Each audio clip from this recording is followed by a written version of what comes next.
The rover, we are told, is set 10 years after the collapse, after a cataclysmic event that's left Australia destroyed, populated by desperate individuals. At the centre of the story is Eric, an angry man who's lost his farm and family, played by Guy Pearce. His car gets stolen by a gang. He's hell-bent on revenge.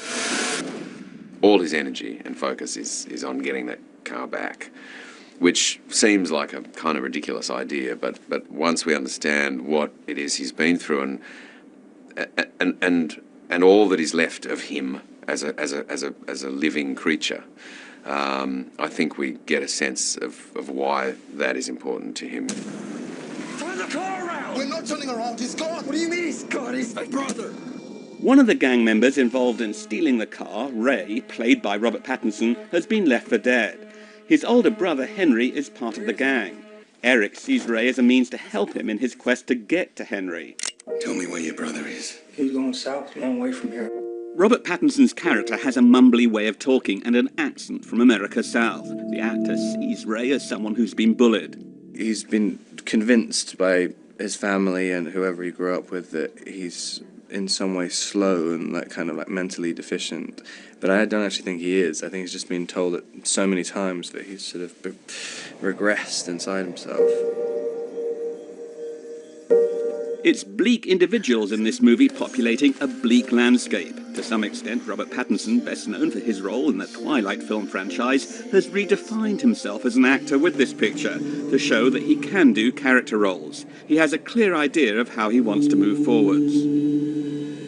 I've kind of realised how I want to work, and it's just about choosing directors, and that's it. You know, if you just there's a list of about 20 people I want to work with, and in my opinion, the best directors in the world. And then if you do that, you don't regret anything. It's just a much happier, it's just a really happy work environment. The film is a combination of revenge, thriller, western and road movie, but it is distinctly Australian. Guy Pearce, a native to the country, has worked in many American films. He liked being in an Australian picture. I'm here, and he's not. Well, I feel like there's a whole gamut of emotions and subtleties that I can explore that I don't know in other cultures, that when I go and work in an American film or something, I have to learn all that stuff, and I do the best job that I possibly can, but I get a lot more out of it personally when I get to do something at home and play an Australian character. This boy who's currently being looked after. Animal Kingdom, David Michôd's debut feature, brought the director many accolades. It was a film that really put him on the map. It left many critics very impressed. Do you think that people are holding you to a very high standard with this film because Animal Kingdom did really, really well and there's a lot of expectation? Yes.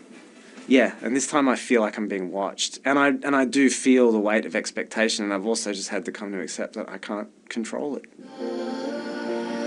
In its initial stage of release, The Rover has been able to bring in an audience. It is not a feel-good film. It is violent, and some aspects of the story are hard to discern.